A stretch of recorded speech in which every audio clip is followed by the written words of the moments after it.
नमस्कार मित्रांनो, good morning. आज आपण सफर करणार आहोत ती नाशिक पासून अगदी जवळ असलेल्या किल्ल्याची, तो म्हणजे ब्रह्मगिरी आणि दुर्गमंडार। या किल्ल्याचा इतिहासातील पहिला उल्लेख हा 12व्या शतकाच्या मध्यावर सापडतो। इसवी सन 1271 ते 1311च्या दरम्यान देवगिरीचा राजा रामचंद्र देव यादव याच्याकडे त्र्यंबकेश्वर आणि आसपासच्या परिसराची सत्ता होती। यादवांनंतर बहामनी आणि त्यांच्यानंतर निजामशाहीकडे या किल्ल्याची सत्ता गेली।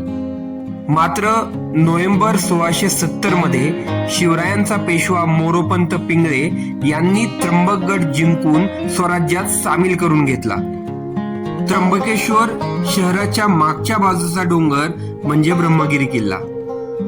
ब्रह्मगिरीचा डोंगर हा समुद्र सपाटीपासून सुमारे 4248 फूट तर पायथ्यापासून अंदाजे 1900 फूट उंचीवर आहे। गडावर पोहोचण्यासाठी बांधीव दगडांचा असा मार्ग आपणास आढळतो। गर्द झाडीतून जाणारी ही मस्त वाट थेट किल्ल्यावर घेऊन जाते। पर्वत रूपाने जणू काही साक्षात शिवाचे वास्तव्य याच डोंगरावर होते। अनेक ऋषी महर्षी संतांनी याच पर्वतावर तपश्चर्या केली। दक्षिण भारतातील पवित्र व महत्वाची गोदावरी नदी याच डोंगरावरून उगम पावते। गर्द झाडीतून जवळपास अर्धा तास चालत गेल्यानंतर उजव्या बाजूला असलेली एक ऐतिहासिक वास्तू आपली नजर आकर्षित करते। ही दुमजली इमारत एक जुना वाडा शोभावा अशी दिमागदार व सुंदर आहे। या इमारतीला 3 महिरपी कमानी असून कमानीच्या प्रत्येक खांबावर कोरीव शिल्पे आहेत। दुसऱ्या मजल्यावर नक्षीकाम केलेल्या 3 महिरपी खिडक्या आहेत। ब्रह्मगिरी किल्ल्यावर जाणाऱ्या पायऱ्या या वास्तूजवळूनच सुरू होतात।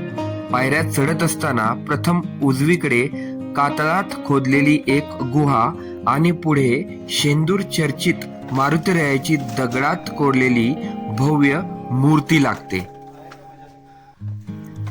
एका बाजूला कातळकडा आणि दुसऱ्या बाजूला कातळ भिंत, यामधून जाणारा हा पायऱ्यांचा मार्ग म्हणजे दगडात चक्क कोरलेले जिनेच होय। हे चढताना आपली चांगलीच दमछाक होते। या कातळ कोरीव पायऱ्या चढून वर गेलो की आपण किल्ल्याच्या माथ्यावर पोहोचतो। गावापासून माथ्यावर यायला 1.5 तास सहज खर्ची पडलेले असतात।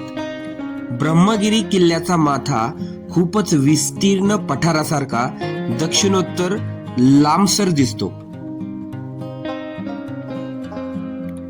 सतत भाविकांच्या वर्दळीमुळे किल्ल्यावर फिरण्याच्या वाटा चांगल्याच मळलेल्या आहेत।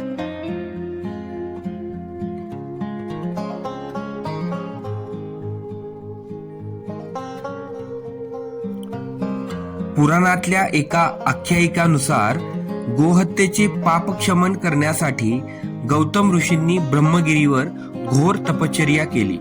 भगवान शंकराला प्रसन्न करून घेतले।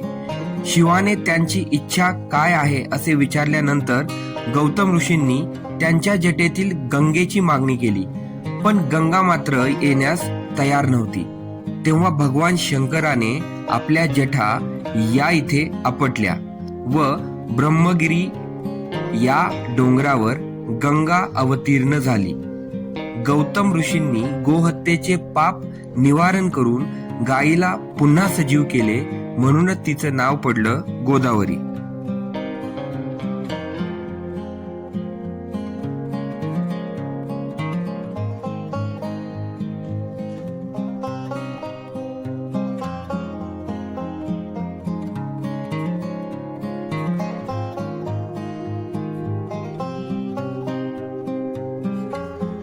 आता आपले पुढचे लक्ष असते ते म्हणजे दुर्गमंडार।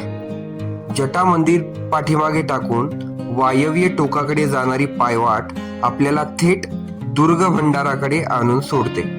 ही वाट बिकट वाट या प्रकारात मोडते। एका बाजूस डोंगर तर दुसऱ्या बाजूस खाई.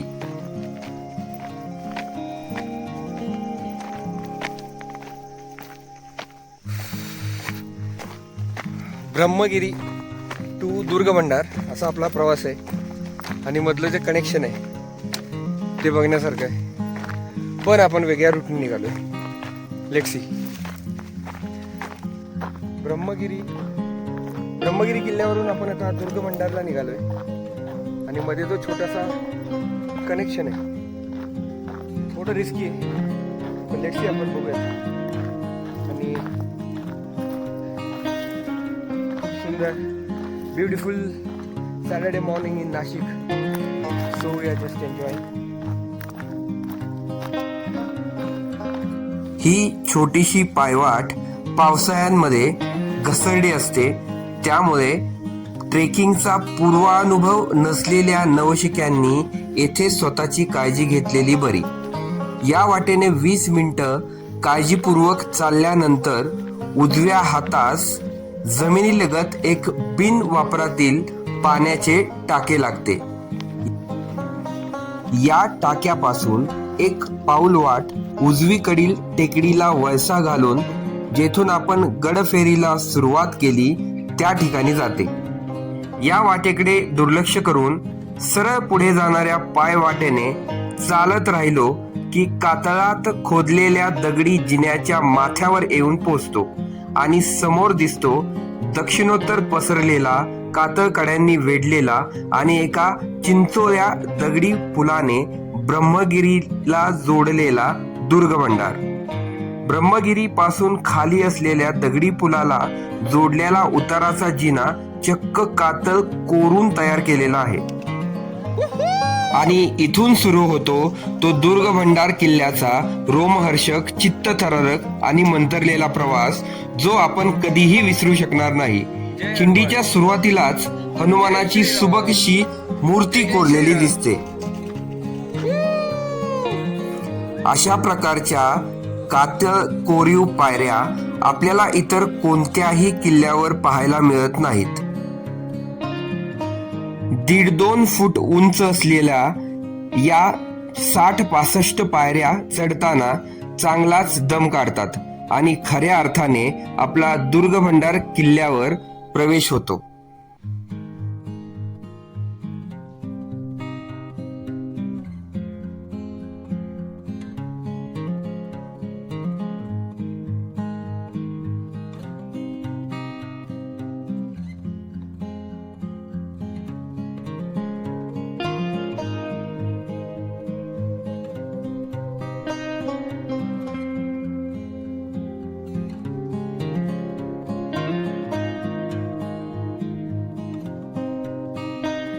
आणि मित्रांनो, दुर्गभंडार आणि ब्रह्मगिरीचं जे कनेक्शन आहे हे खूप डीप आणि स्टीफ रॉकेट स्टेअर्स आहेत आणि इट्स ऑसम. काय चमत्कार आहे निसर्गाचा मित्रांनो, खरंच खूप सुंदर आहे. ह्या रॉकेट स्टेअर्स आणि हे जे खोदकाम केलंय आश्चर्य आहे. म्हणजे ज्या पद्धतीने हे काम केलंय मित्रांनो, आश्चर्य आहे. आणि हे कठीण आहे, समजायलाही कठीण आहे आणि करायला तर त्याच्यापेक्षा जास्ती कठीण आहे. खूप सुंदर. आणि या पायऱ्या उतरून पुन्हा चढल्यानंतर आपण येतो तो ह्या 8-10 फुटाच्या निसर्ग निर्मित दगडी पुलावर. आणि या पुलावरून एका बाजूला ब्रह्मगिरी तर एका बाजूला दुर्गभंडार किल्ल्याचे विहंगम दृश्य आपल्याला बघायला मिळते.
मित्रांनो, दुर्ग भंडार आणि ब्रह्मगिरी करत असताना तुम्हाला म्हणजे एन्शंट आर्किटेक्चरचा खूप सुंदर नमुना इकडे पाहायला मिळतो. या रॉक स्टेअर्स आपल्याला दिसत आहेत दोन्ही, म्हणजे अगदी ब्रह्मगिरीला पण आणि दुर्ग भंडारला पण अतिशय डीप आणि खूप सुंदर कार्विंग केलेल्या स्टेअर्स आपल्याला दिसतात. आणि हा निव्वळ एक चमत्कार आहे, बाकी काही नाही. येस, सह्याद्री इथं मिराकल. आणि आता आपण दुर्ग दुर्गभंडार किल्ल्याचा पसारा आटोपशीर आहे, त्यामुळे किल्ल्यावर जास्त 5 काही मिनिटात नाहीये. आपण डोंगराचा माथा करवतीने कापल्याप्रमाणे कातळ खोदून खिंडीत तयार केलेल्या पायरींनी उत्तर टोकाकडे असलेल्या दगडी बुरुजापाशी येतो. हा बुरुज चिलखती बांधणीचा आहे, म्हणूनच याला काही जण बदामी बुरुज असे संबोधतात. आणि याच ठिकाणी आपला दुर्ग भंडाराचा प्रवास संपुष्टात येतो.